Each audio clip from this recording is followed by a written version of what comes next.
Bendecido sea el nombre del Señor. Veamos, vamos a abrir la Biblia en el Evangelio según San Lucas, capítulo 13. Leemos, repito, Evangelio según San Lucas, capítulo 13. La porción que vamos a estudiar está del capítulo 13 del versículo 1 al 9, pero vamos a estudiarla en dos partes.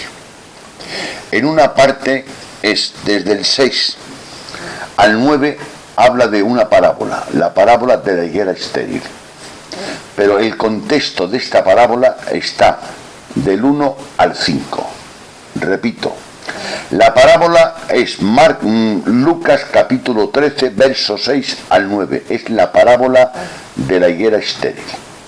Pero para verla en su contexto y no sacarla la parábola del contexto, está el contexto en Lucas del versículo 1 al versículo 5, 5 versículos. Yo os voy a contar un testimonio de este mensaje. Yo, como cualquier cristiano, tengo un tiempo cada día normalmente que le llamamos el tiempo devocional. Oro un poquito y leo un poquito. Y entonces he decidido otro día de comenzar a leer el libro de San Lucas. Y al segundo día, me parece que estando leyendo el libro del Evangelio según San Lucas, me tropecé con el capítulo 13.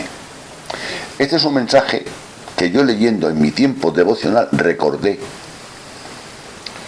que yo hablé algo de él pues hace unos 19 años en una casa que me invitaron. Y hay algo curioso, que yo pensando aquí en mi casa, sabéis que llevo yo en el culto más o menos desde los 16 años y tengo 70. Yo todavía no he tenido el placer de escuchar esta parábola en ningún culto, que son años. Y en la época que yo me convertí, hermanos, en Filadelfia teníamos 7 cultos. Luego después, con los años, teníamos 6 y luego 5. Pero nos tenemos muchos años con 7 cultos. Y yo iba a los 7 cultos. Y después iba a los 6 cultos. Si sumáis, en 54 años o 55, pues he ido a bastantes cultos. Y yo jamás, repito, no sé el por qué, he escuchado predicar esta parábola. Y vamos a entrar en ella. Hay que ir muy lento para cogerla. Es muy cortita la parábola, pero el problema es que tenemos que leer casi los mismos contextos, los mismos versículos para sacar el contexto de la parábola que la parábola. Y leemos, y empieza el César. Lucas 13, 1. En el mismo tiempo estaban allí algunos que le contaban acerca de los galileos, cuya sangre Pilato había mezclado con los sacrificios de ellos. Amén. Aquí tenemos las noticias que llegaron a Jesús, a Cristo, acerca de unos galileos que fueron a adorar o a ofrecer sacrificios en el templo, y no sabemos el por qué. No lo dice la Escritura, pero sí sabemos que Pilato mandó a unos soldados y ese grupito que fueron a hacer sacrificios a Dios en el templo les mataron. Y al matarlo con las espadas salía sangre, salpicaba sangre, y la sangre se mezcló con la sangre de los sacrificios. Repito, y la sangre se mezcló con los sacrificios. Pero no hay más, en toda la Biblia no hay más información que esta. O sea, en que queramos indagar, buscar, no hay. Y nadie puede leer lo que no está escrito. Lo más que puede hacer una persona es leer lo que está escrito y sacar algo de lo que está escrito. Pero nadie puede sacar nada de lo que no está escrito. Entonces, los historiadores, total, es un hecho que le cuentan a Jesús. Pero ahí está el contexto. Escuchad, ahora bien. Verso 2. ¿Con qué intención le informaron a Jesús este hecho? Verso 2. Respondiendo Jesús les dijo: ¿pensáis que estos galileos, porque padecieron tales cosas, eran más pecadores que todos los galileos? Amén. Los informadores, al contarle a este el episodio, insinuaban que aquellos galileos debían ser mala gente. De no ser así, Dios no habría permitido que Pilato los asesinase de esa manera. Esa era la cultura judía. Y entonces eso le insinuaron a Jesús, dándole esta no noticia. Repito, ¿dónde lo pone? Vamos a ir despacio. Respondiendo Jesús les dijo: ¿pensáis que estos galileos, porque padecieron tales cosas, eran más pecadores que todos los galileos? ¿Os dais cuenta? O sea, ¿pensáis que estos galileos que han sufrido esta matanza eran más pecadores que los demás galileos? Era la cultura que tenían ellos y era la intención de la pregunta. Y Jesús captó la intención de la pregunta y recalca más ahora Jesús. El 3. Os digo no. Antes, si no os arrepentís, todos pereceréis igualmente. Os digo no. Repito, Jesús en persona dice no eran más pecadores ni más santos que otros, eran personas normales. O sea, ese concepto que tenéis, que Dios permitió, porque eso fue una atrocidad, date cuenta, un grupo de hombres que van al templo a ofrecer ofrenda a Jehová Dios y que vienen unos romanos con espadas y les matan. Pues ellos deducieron, pues para permitir Dios eso, vaya gente que era, serían muy pecadores. Y entonces Jesús dice: ¿pensáis vosotros que estos hombres que sufrieron este estrago, pensáis que lo sufrieron porque eran más pecadores? No, repito, Jesús dijo no, y lo contrario no es sí. Y él dijo no eran más pecadores que los demás galileos. Quiso quitar ese concepto errado que había en la cultura judía. Y ahora Jesús dice más os digo antes, que si no os arrepentís, todos pereceréis igualmente. No con esa muerte, se refería con la condenación. Entonces aquí aprovecha esta pregunta Jesús para meter una doctrina llamada la doctrina del arrepentimiento. ¿Os dais cuenta? Date cuenta qué habilidad tenía Jesús. Claro, Jesús era Dios, hermanos. Unos hombres normalmente se enteran de una atrocidad que había hecho Pilato, mandando a unos guardias, a unos centuriones romanos, matar a un grupo de personas. No sabemos el grupo, si era grande o era pequeño, no lo sabemos. Sabemos que eran judíos de Galilea, por eso dicen galileos, que fueron a ofrecer ofrenda a Dios. Date cuenta que no fueron a nada malo. Y entonces este grupito mandado por Pilato los mandó matar y los mataron a todos. Repito, la cantidad no lo dice. Y a matarlos a espada salpicó la sangre con los sacrificios que estaban haciendo a Jehová Dios. Y entonces esto se divulgó por todo Israel, y los informantes, los que se enteraron, fueron donde Jesús a contarle esta información. Pero con la intención, con la cultura de decir que eran muy pecadores para que Dios hubiese permitido a Pilato hacer eso. Porque si no eran tan pecadores, Dios no lo hubiese permitido. Y Jesús dice no, que ese concepto no es correcto. Porque pasan a hombres de Dios, le pasan cosas malas. ¿Sí o no?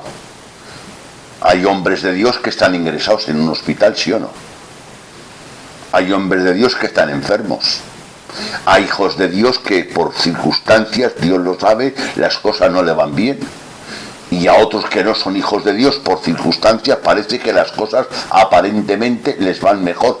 Hablo cosas literales, cosas terrenales, cosas de esta vida, Eso no es baremo para medir si estás bien con Dios o mal con Dios. Luego hablamos despacito porque acabamos de empezar. Y ahora Jesús, para recalcar esto, dice en el versículo 4. O aquellos 18 sobre los cuales cayó la torre en Siloé y los mató, ¿pensáis que eran más culpables que todos los hombres que habitan en Jerusalén? Y ahora Jesús le cuenta otra historia. ¿O no sabéis que ha habido un accidente que haciendo una torre, unos trabajadores en la torre se cayó y mató a 18 personas? ¿Pensáis que esos que murieron y que mató la torre a 18 personas eran más pecadores que los demás? Jesús dice, y ahora responde Jesús, y os digo, repito otra vez, ¡no! Son dos nos, no y no. Se recalca, afirma. Jesús siempre que predicaba le agradaba recalcar, atar y afirmar lo que enseñaba. No dejaba las cosas al vuelo. No. Y ahora recalca otra vez. Antes, si no os arrepentéis todos, no unos pocos, todos, pereceréis igualmente. O sea, 2 veces, repite, si no os arrepentéis todos, pereceréis igualmente. 2 veces. ¿No es eso? Y 2 veces dice que esto que ha pasado no les es la culpa porque eran más pecadores, eran hombres normales, quede claro. Así corrige Dios eso. Bien. Y ahora vamos a explicar un poco Eclesiastes, coge Eclesiastes despacio. Os voy a explicar un poco de dónde viene eso. En la cultura judía ponía mucho énfasis en las bendiciones terrenales. Eclesiastes capítulo 7. Ponía mucho énfasis en las bendiciones terrenales, más que en las bendiciones espirituales. Pero en el Nuevo Testamento, en que hay bendiciones terrenales, pero pone énfasis más en las bendiciones espirituales. Por eso dijo Pablo en la carta de los Efesios, bendito sea el Dios y Padre de nuestro Señor Jesucristo, que nos bendijo con toda bendición espiritual en los lugares celestiales. Se identifica la naturaleza de la bendición. ¿Entendido? Leemos Eclesiastes capítulo 7, verso 15. Todo esto he visto en los días de mi vanidad. Justo hay que perece por su justicia. Más fuerte lee. Todo esto he visto en los días de mi vanidad. Justo hay que perece por su justicia. Y hay impío que por su maldad alarga sus días. Dice este hombre, un hombre de Dios expirado por Dios: he visto a justos que le acontecen cosas de pecadores, y a pecadores que le acontecen cosas de justos. Hay una doctrina que yo la creo y que es bíblica, es la gracia común, la gracia universal. La gracia universal es la bendición de Dios, porque Dios como creador hace salir el sol sobre malos y buenos, ¿sí o no? Y hace llover sobre justos e injustos. Hay bendiciones que se le llama, repito, algunos teólogos le llaman la gracia común y otros le llaman la gracia universal. Ponerle el término que vosotros queráis. Entonces, cuando había una persona que Dios la bendecía mucho en salud, en hijos y en la economía, se interpretaba que esta persona caminaba muy bien delante de Dios. Y cuando a una persona le salían mal las cosas al pobre, se interpretaba que estaban mal delante de Dios. Por eso los amigos de Job le insistían tanto a Job y le decían: has tenido que pecar mucho para Dios mandarte el castigo que te ha mandado, la muerte de 10 hijos, estar en la ruina, has tenido que pecar mucho. Y estaban escarbándole a Job, porque a quitarle Dios la bendición que tenía, deducieron que Job tenía que haber pecado mucho. Esa era la cultura judía. Leemos otro texto más, Eclesiastes, quédate en Eclesiastes, capítulo 8, versículo 10. Eclesiastes capítulo 8, versículo 10. Y te quedas ahí. Asimismo, he visto a los inicuos sepultados con honra, mas los que frecuentaban el lugar santo fueron luego puestos en olvido en la ciudad, Bendito donde sea Dios. habían actuado con rectitud. Esto también es vanidad. Quédate en Eclesiastes. He visto a pecadores enterrados con honra. O sea, con prestigio, con reputación. Ay, qué hombre, qué fulano, qué bendición, cuántos hijos, qué casa, qué dinero, qué paz. O sea, con honra y todo el mundo respetándolo. He visto a pecadores sepultados con honra. Y a justos y a piadosos y a hombres con buen testimonio enterrados en el olvido. Eso lo dice Salomón, el libro de Eclesiastes. Verso 14 del capítulo 8.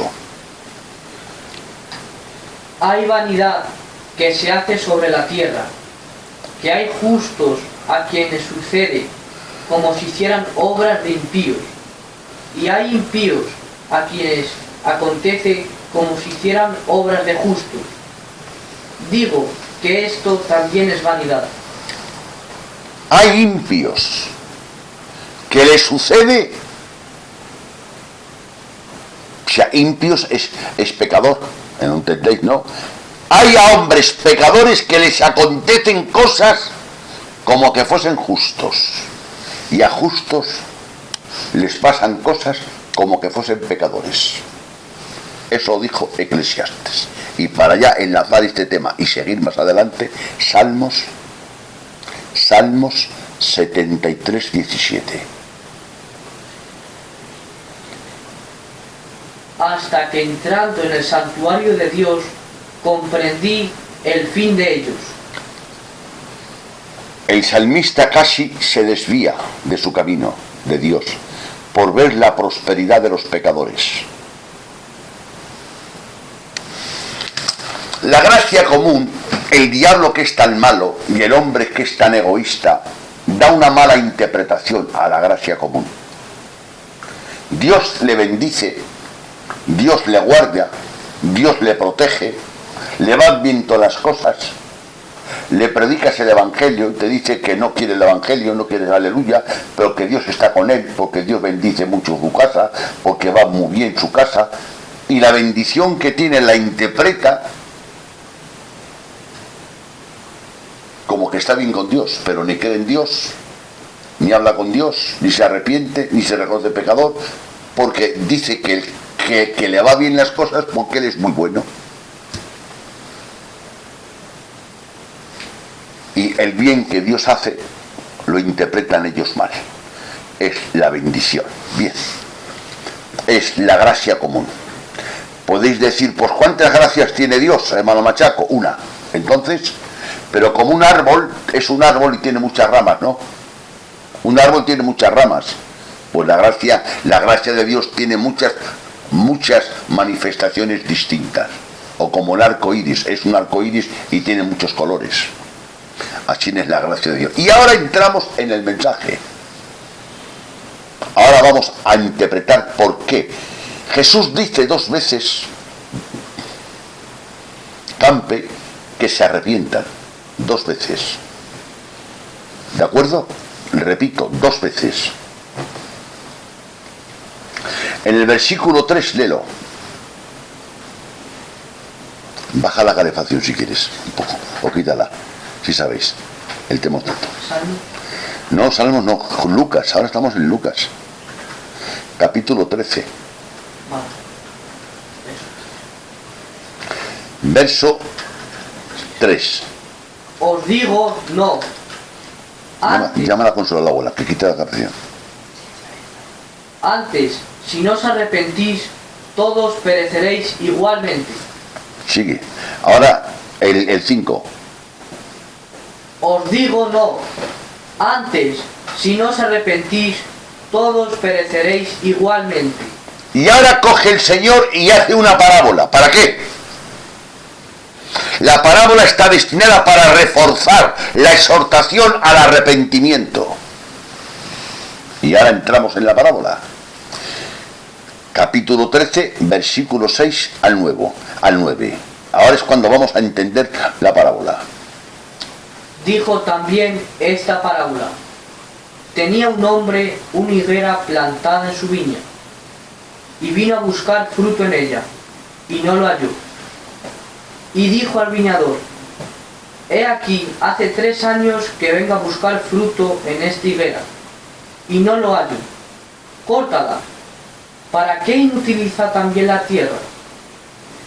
Él entonces respondió, le dijo: Señor, déjala todavía este año, hasta que yo cabe alrededor de ella, y la abone. Y si diere fruto, bien, y si no, la cortarás después. Amén. El Señor compara una parábola y dice que es semejante a un hombre que planta una higuera en su viña, en el mejor terreno que tenía. Planta una higuera y va durante unos años, 3 años, a buscar fruto y no lo encuentra. Aquí os voy a situar en qué momento está hablando Jesús. Está finalizando su ministerio. Más o menos ya habían cumplido los 3 años del ministerio público de Cristo en la tierra, porque Cristo es verdad que tuvo 3 años predicando el Evangelio, pero también es verdad que estuvo 3 años y un poquito más. Los grandes, los que saben, calculan que fueron 3 años y 2, 3 meses, un poquito más de 3 años. Estamos pisando el 4º año. ¿Me explico? Pero claro, si Jesús estuvo enseñando y predicando 3 años y un mes, pues para hacer números redondos se dicen 3 años. ¿Me explico? Estaba finalizando su ministerio. De este pasaje a la muerte de Cristo se calcula que puede ser unas 5 o 6 semanas. Estábamos pisando el 4º año y ahora compone la parábola. 3 años llevo, 3 años de ministerio, buscando fruto y no lo hallo. ¿Os dais cuenta? La higuera existía, ¿sabéis por qué? Y la higuera había nacido porque el viñador la había plantado, ¿sí o no? Fue plantada, había nacido por el viñador, Dios mismo. Dios es la causa de la existencia del mundo, como el creador de la vida de cada persona, ¿sí o no? Bien. Las ventajas en la que disfrutaba la higuera. El dueño la había plantado en la viña. Esto es en el mejor terreno posible. No era una higuera silvestre que estaba junto al camino. Era una higuera plantada en una viña y en un terreno especial. Seguimos. Había sido plantada para dar fruto y para eso existía. Su existencia no tenía otro propósito. Había sido plantada para dar fruto, ¿no? Y su existencia no tenía otro propósito, nada más que dar fruto. Y el propósito de su existencia no lo hacía.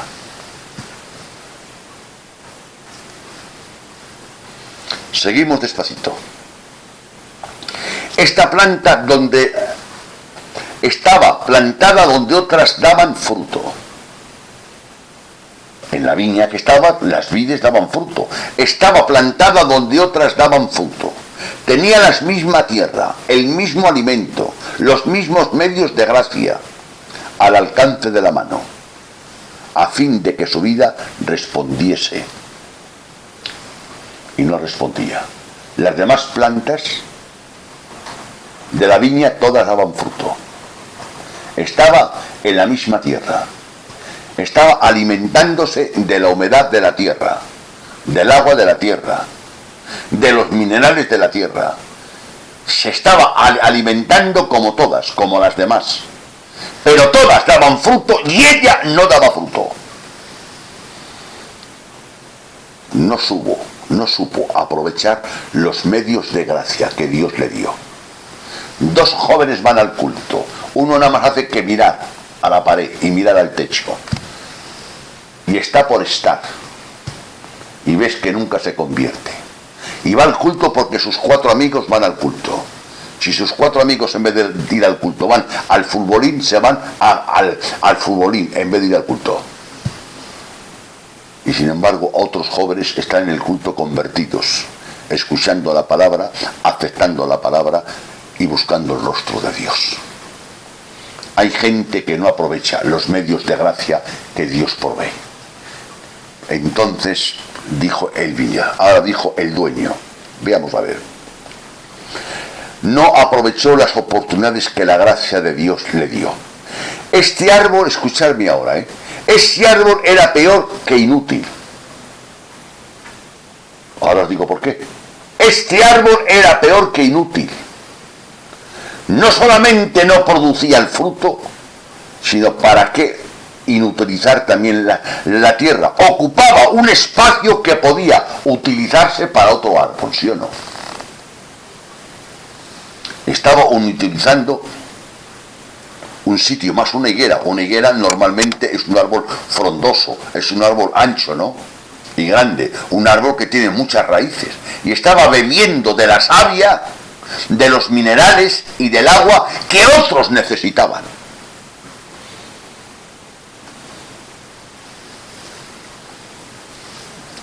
Escucharme bien. Si quieres convertirte, conviértete. Y si no, te pido un favor, tú que me oyes en YouTube o en el Tito, no estorbes a nadie. Apártate de un lado. Por lo menos no seas piedra de tropiezo. Con tu conducta, con tu falta de respeto y con tu falta de educación. Si quieres convertirte, vete a tu cultito, escucha la palabra y que Dios bendiga a tu pastor o al predicador que te predica. Y si no quieres, hijo, te vas a dar un paseo, dejas en paz al pastor, a la iglesia y a los jóvenes que están en la iglesia y no contamines a nadie. Bendecido sea Dios, porque algunos ni entran ni dejan que otros entren. Este árbol era peor que inútil, repito. No solamente no producía fruto, y ahora dice el dueño, ¿para qué inutilizar también la tierra? Ocupaba un espacio que podría utilizarse mejor para otro árbol, ¿sí o no? Seguimos. Y por medio de sus fuertes raíces absorbía del suelo el aliento, el alimento, los minerales, el agua que las otras plantas necesitaban. O sea, una cosa muy triste, fracasó en su propósito a pesar de los privilegios que tenía. ¿Y qué privilegios tuvo, hermano Machaco? Que el dueño la plantó en su viña, en una buena tierra, donde había agua, era buena tierra, buenos minerales, buena agua, buena humedad, pero no se benefició de todos los privilegios que fue plantada, porque a veces vas por la carretera en Israel o por los caminos y ves higueras silvestres en tierra de secano, pero es que esta estaba plantada en una buena tierra y no le sirvió de nada. O sea, no se benefició de los medios de gracia que Dios le había proveído. El Señor nos ayude. Y ahora vamos a ver. ¿Y qué dice el dueño de la viña? Y dijo el viñador, he aquí hace 3 años que vengo a buscar fruto a esta higuera y no lo hallo, córtala. Y ahora pregunta, ¿para qué inutilizar también la tierra? ¿Os dais cuenta? Manda el dueño, córtala. Y el encargado de la viña dice, espera un año más. Yo la voy a abonar, voy a esforzarme más, a ver si consigo que dé fruto. Y ahí se quita la historia, no hay respuesta, ni Dios explica si dio fruto, si no dio fruto, pero la historia nos revela qué pasó. En primer lugar, la viña en su interpretación primaria es Israel. Repito, en primer lugar en su interpretación primaria es Israel. No le dio un año. ¿Sabéis cuántos años les dio a Israel? 40. En el año 70, Roma destruyó Israel, ¿sí o no? Y el templo. No un año, 40 años le dio de oportunidad. Y no aprovechó. Pero esta verdad primaria que es para Israel se puede aplicar a nuestra vida. El arrepentimiento es imprescindible. Si no te arrepientes tú y si no me arrepiento yo, no puedo ser salvo. Hay dos cosas para ser salvo. La primera es creer y la segunda es arrepentirme. Esas dos cosas nadie se la puede saltar. Repito, el mensaje del Evangelio es este, es creer que Jesucristo es el Hijo de Dios, el que ha muerto en la cruz del Calvario, creerlo eso firmemente, reconocer tú y yo que somos unos pecadores, reconocer tú y yo que merecíamos el infierno, y la gracia de Dios ha hecho dos cosas: librarme de lo que merezco y darme lo que no merezco. Lo que merezco es el infierno y Dios me libra de lo que merezco y me da lo que no merezco, el cielo. La gracia es doble, porque ya sería bastante con librarte del infierno, pero no, Dios te libra del infierno y te promete el cielo. Te libra de lo que mereces y te da lo que no mereces. Me libra de lo que merezco y me da lo que no merezco. Eso se llama la benignidad de Dios y la longanimidad de Dios y la paciencia de Dios. Segunda de Corintios capítulo 6, verso 6.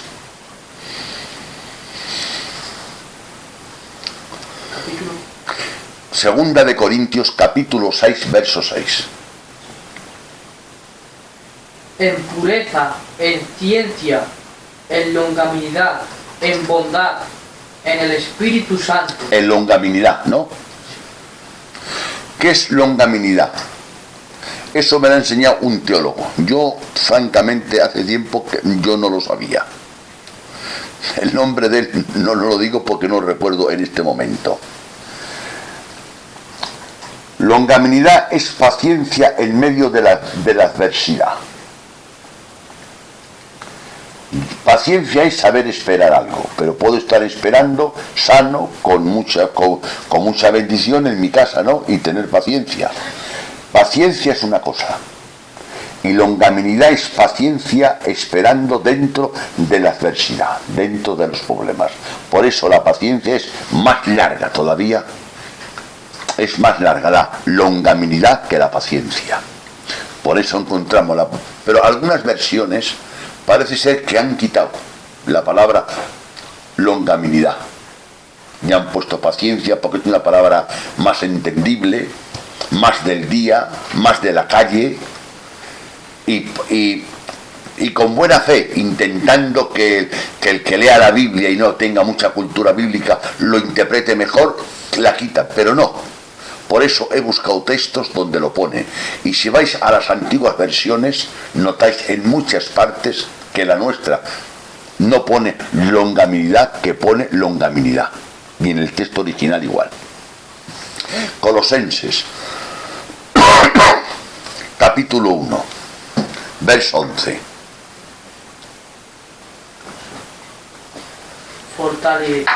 Fortalecidos con todo poder, conforme a la potencia de su gloria, para toda paciencia y longanimidad. Amén. Paciencia y longanimidad. ¿Os dais cuenta? Ahí habla de dos cosas. O sea, que no son sinónimos. Paciencia y longanimidad. Tener paciencia es importante, es un fruto del Espíritu Santo. Pero tener longanimidad es tener paciencia dentro de los problemas, dentro de las dificultades, dentro de la adversidad. ¿De acuerdo? Entonces, o sea, claro. Segunda de Timoteo 3:10.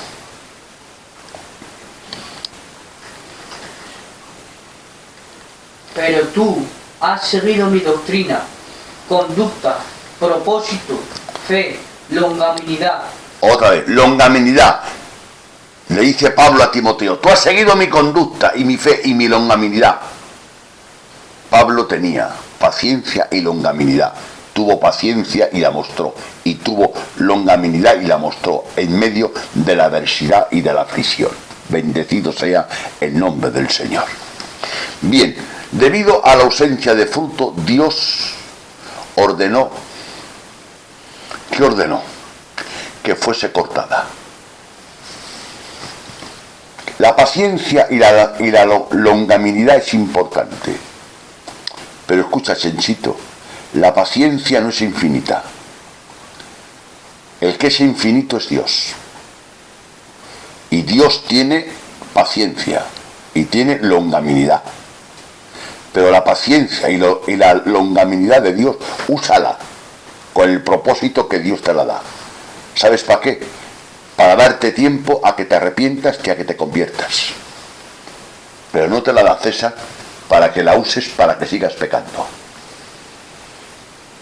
sea, yo peco y llevo una vida de pecado.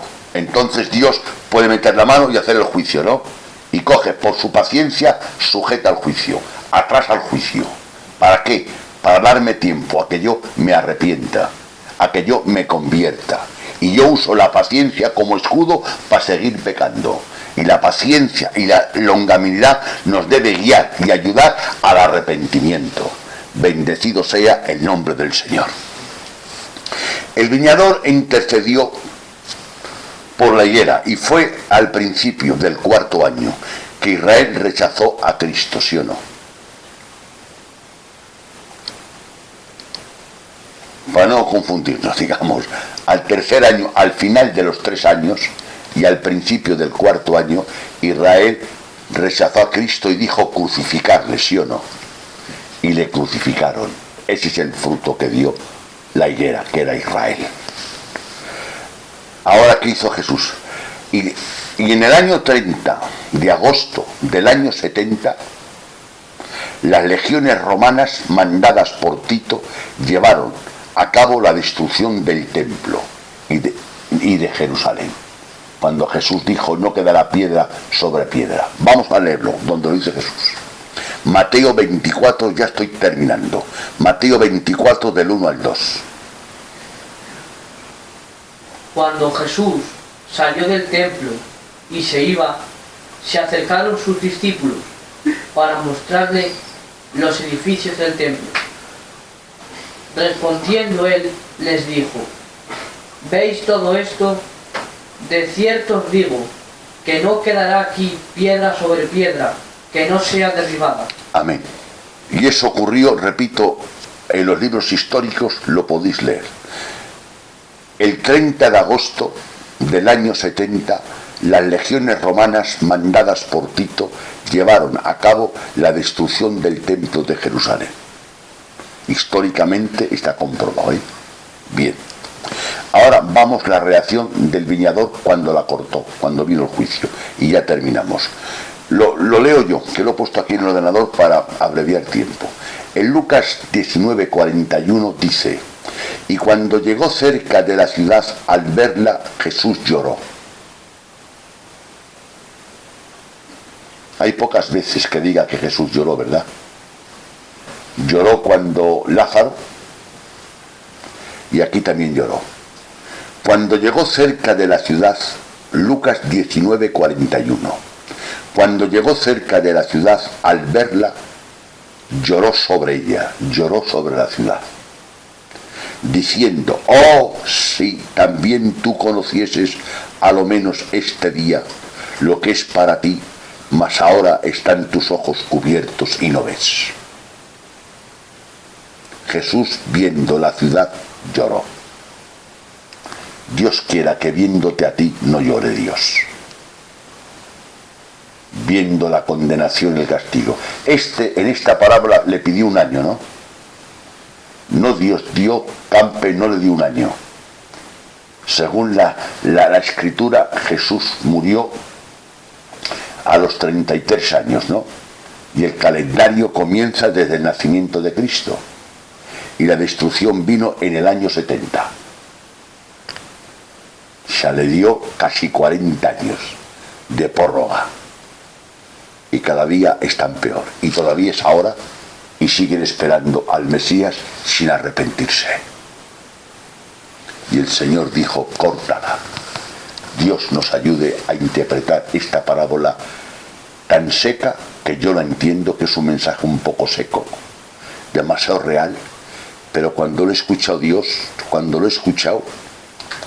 le he dicho a Dios, Dios mío, ayúdame a arrepentirme de verdad. Primero dice 2 veces que me arrepienta y luego me pone una parábola para respaldar, para ilustrarme, para iluminarme la necesidad del arrepentimiento con la parábola de la higuera estéril.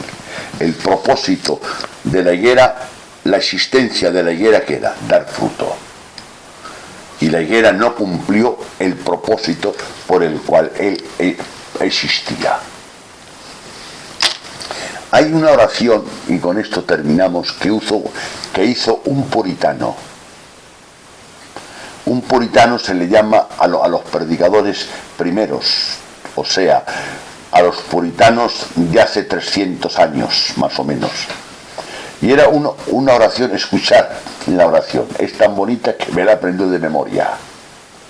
Señor, me arrepiento de mi arrepentimiento, porque no tiene la calidad que tenía que tener.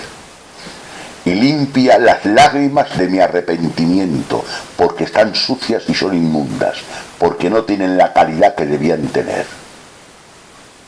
Te pido que la sangre de tu Hijo Jesucristo limpie las lágrimas de mi arrepentimiento. Y te pido que perdones mi arrepentimiento, porque no tiene ni la profundidad, ni la lealtad, ni el tamaño, ni la calidad, ni la excelencia que tú te mereces. Sé propicio a mi pecador. La palabra arrepentimiento en el texto original, ¿qué significa, machaco? Cambio de mentalidad. Eso es, cambio de mentalidad. Hasta que tú no cambies de mentalidad, no te has arrepentido.